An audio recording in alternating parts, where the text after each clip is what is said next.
Welcome into Table Talk. I'm Brian Kell. We've got a very special Table Talk in which we've got some great news to share throughout our entire service territory area, pretty close to it. And joining me for this special Table Talk is Ben Lomand Connect Operations Manager Chad Dees, and also Ben Lomand Connect Controller Jared Sane. Guys, welcome to your inaugural Table Talk. Thank you. Thanks, Brian. I know that you guys have really been looking forward to this, and so we're gonna talk about something that's really that's really special that just recently has kind of come down the pike for Ben Lomand Connect and also the state. Chad, I guess I'll start with you.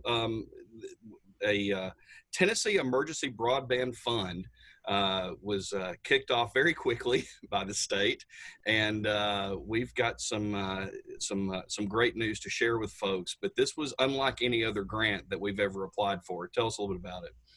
So first off, it was a very short application process of the time that we were notified that the funds would be available and the time in which to actually submit the application. That was less than a week to get that ready. Because of the end of the year, which is the deadline for this is December the 15th, it really constricts all the processes of construction. So it needed to also be what the state had referred to as shovel ready. So shovel ready just means that it was a project that was already slated to be built. The engineering needed to be done on the project. The permits needed to be submitted. And the reason being is those things always take a considerable amount of time. So with those things being done, already out of the way, it meant that the process as far as construction could start immediately, which is very important when you're trying to hook up several hundred customers in the time frame that we're talking about. So what it actually did is it expedited several projects that Ben Lomand already had on schedule and made it available so that we could expedite those and get those turned loose and customers connected a lot quicker. And Chad, not only was it a quick timetable, and you mentioned shovel-ready projects, but there was also a completion date that you kind of had to make a promise to be able to be done by. Talk a little bit about that too.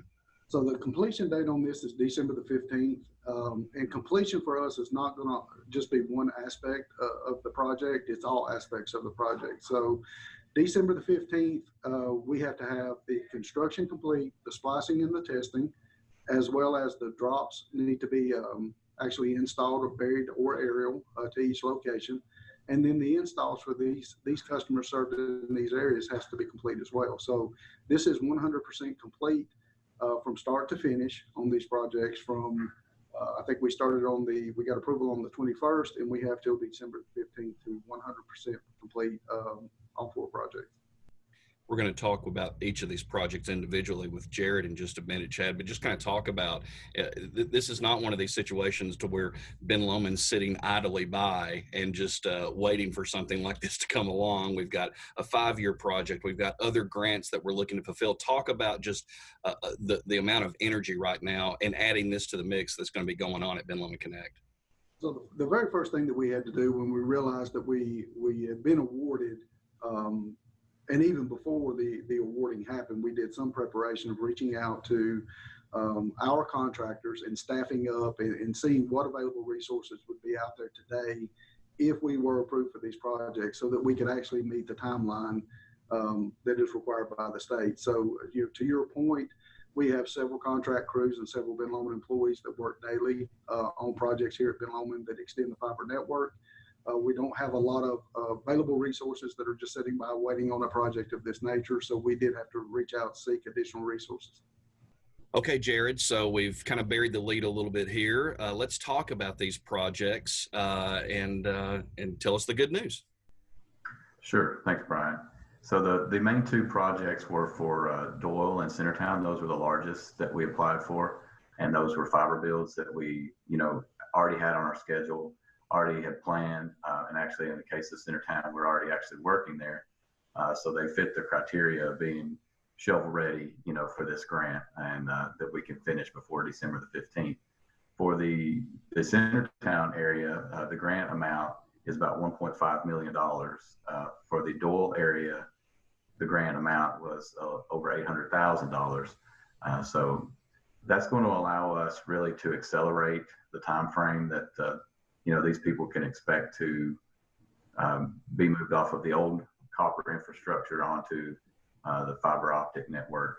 And so that's going to be a big relief for those people in those areas. Those were two of the applications that we were awarded.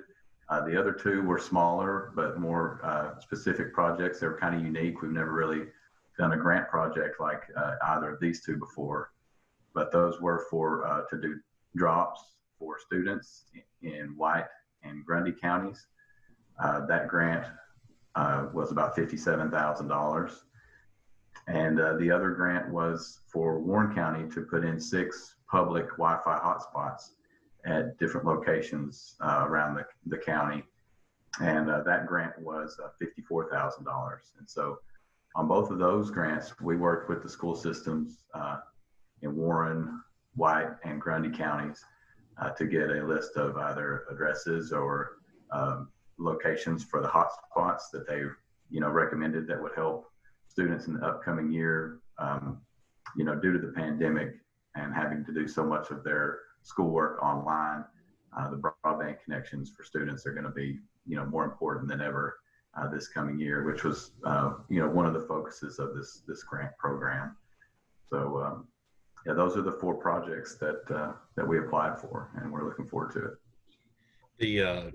I think you can correct me if I'm wrong on any of these, Jared, but I know that on the homes in Grundy and White, we're talking about 50 households.